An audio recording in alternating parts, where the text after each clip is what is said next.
What's up, guys? I'm making this video because I realize that I have people who watch me who follow along with what I'm doing on a regular basis, but I realize that there's probably a lot of you guys that are probably coming in and just now starting to see some of my content, what it is that I'm doing. So I want to give you guys like a little bit of a backstory on like who I am as Blake Thompson, what it is that I do, and really what led me to where I'm at right now. So I guess the best way for me to start this video is just taking it back to when I was a kid. When I was a kid, I always had this hustle to like get it on my own. I mean, we can start with middle school when I was running a candy business out of middle school, and I would go to school. I would actually ask my mom, I'd say, "Mom, please, can you take me to Sam's Club?" We'd go pick up these big bags of candy, and I would break them down. I'd get like packs of Starburst and stuff like that, and I would sell them for 50 cents a pack. And all the kids would come to school with coins because they knew that they could get candy from me in class if I brought it. And so I did that for a few months, and I was making decent money with it. And then eventually I had to quit because my principals came to me and they're like, "Blake, you can't be selling candy in school. You're 12. What are you doing?" And I was like, "Okay, whatever." So then I ended up getting a lawnmower, and I took the money I made from that. I went and bought a lawnmower, and I was cutting grass from like 12 to 16. Like that's how I ended up buying my first car. So I always had this like entrepreneurial drive, and whatever you want to call it. I wanted to get money on my own.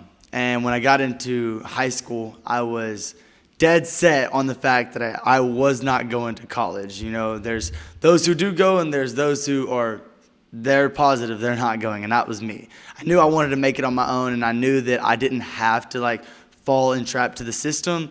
And look, if you are in college or if you went to college, I'm not dissing on it. When I was in high school, I would have hated on it. But nowadays, I think that any way you can better your education is important. Now, I think there are better ways of like becoming educated than having to go to college, but you know what? It is what it is. It's a business, and I respect it.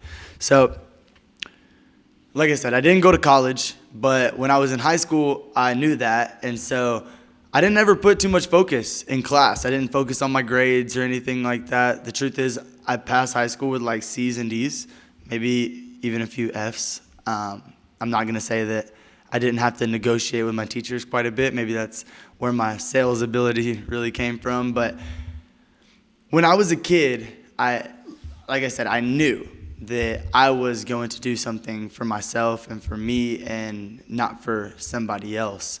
And so I would work these odd-end jobs with companies that I knew I wasn't like happy with. And eventually I made my way through high school, and I didn't actually have a real job like at all. I had a little high school girlfriend, and her mom would give me these jobs where I could come and cater here and there, but like that was never my full-time gig. And on the side, I was just like, I don't know how to say this appropriately on YouTube, but I was like doing trapping, whatever you want to call it. I don't even know what people refer to it as nowadays, but I was making my money however I had to make my money, needless to say.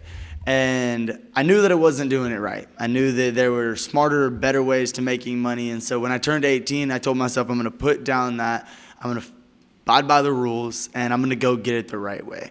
And so I found a sales job, and I was knocking door to door selling pest control, and I hated it. It was not a fun time, but what I did is I learned a lot, and I got really good at talking to people and putting myself outside of my comfort zone. And it opened a lot of new doors for me because I was able to communicate. And when you place yourself in a door-to-door environment, if you have done door-to-door before, you know that like it expands you as a person in a whole, like as a whole, not just in sales, not just in communication, but like you as a person as a whole, your confidence, everything, it levels up. And so after selling pest control, crazy enough, middle of the year while I was selling pest control, it was a 3-month season. And if you've sold pest control, you know that it's typically a summer job. And in the middle of my summer, I ended up wrecking my motorcycle. And I was in the hospital. I couldn't walk for like 2 months. And I basically lost that job. which was okay because, like I said, I wasn't the most happy with it. Was I making some money? Yes. But more than anything, I gained some incredible skills. So I took those, I went and I started to sell solar panels, and I moved out to Texas and California, all these other different states to go sell solar panels, where that's where I really got a knack for making money. Because in my first week of selling solar panels, I ended up doing 22 grand. Actually, this isn't true. The first week I sold solar, first month actually, I moved out to Atlanta, where I met a company that was a total fraud and didn't pay any of their employees. So I went from there to Texas, where then I made about 22 grand in my first week with this new company. And so this was eye-opening. I'd never made that kind of money. I'd never held that kind of money. I didn't know what to do. And to think that I made it in just 1 or 2 conversations in 1 week, I was like, okay, obviously you can accumulate a lot of money very, very fast. And so I wanted to do everything I could to figure out how I could do it for myself.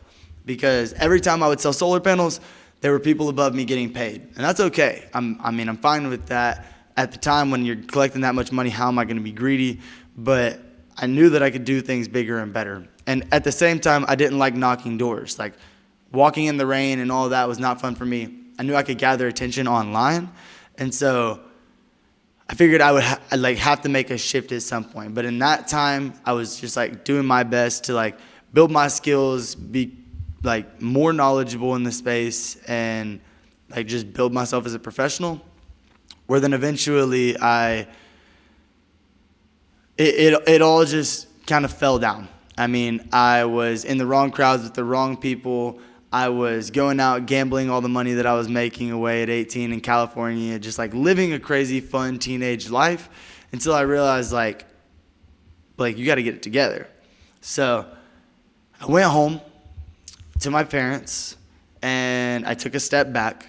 I sat on some of the money I had and I got into photography. I invested into a camera and I started to go and make videos for people, family, friends, and then eventually it led to high-ticket jobs, because having sold solar panels and selling such a high-ticket service, I became comfortable with it. So when it came to me actually having to provide jobs for people, I ended up closing jobs for $5,000, $6,000, $7,000 with my camera, just because I was able to take that skill that I had learned previously with door-to-door. So I got good with the videos, photos, and everything, and ended up moving to Hawaii, where I figured I would grow that. And I ended up realizing how much I loved it. I realized I love creating content, and I love making videos, and I love taking pictures. And I don't want to turn that into my job, because it's my hobby. It's something I enjoy entirely. And if I turn it into my job, then it'll eventually become a chore. And I could already feel it becoming a chore.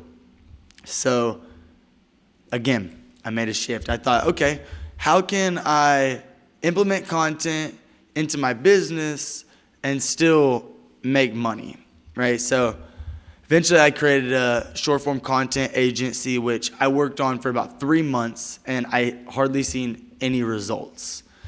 And I had to continually remind myself of that phrase.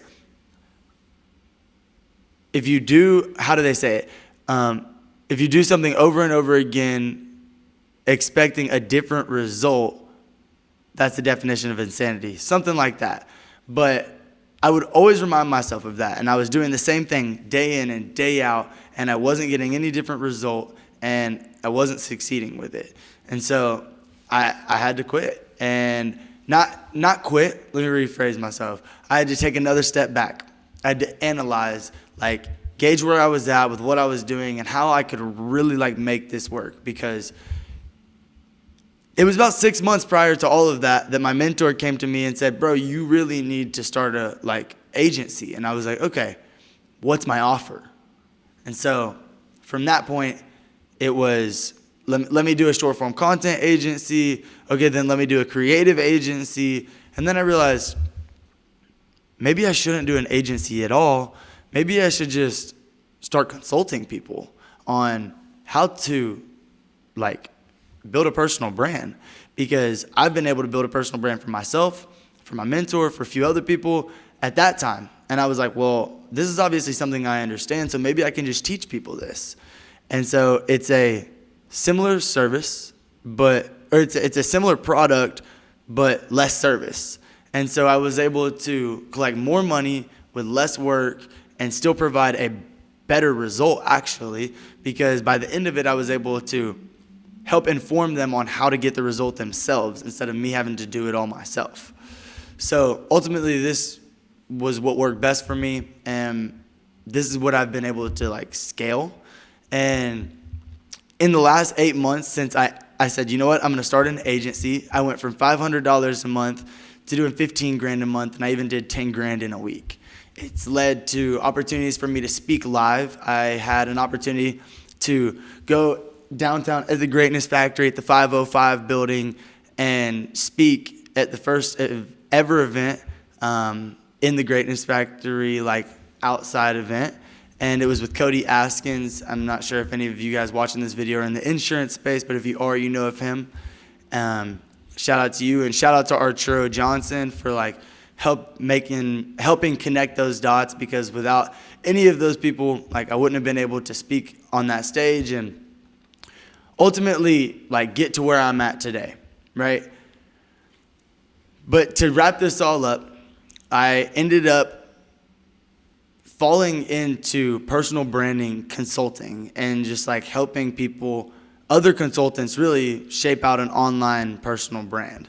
And it's been an incredible journey. Like I was just actually able to move into this new apartment downtown Nashville, which is honestly a dream of mine. I told my mom 4 years ago that I was going to live in this building when I was 16 years old, and here I am with my fiance, and I couldn't be more psyched.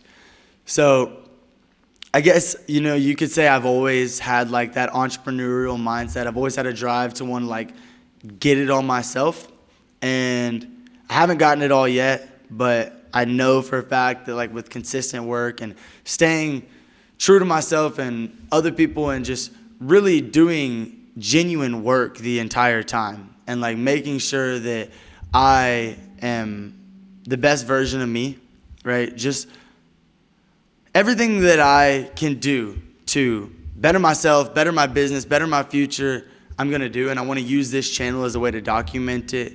And so this is a chance for me to share my story with some of you guys that have not got like to see me prior to now.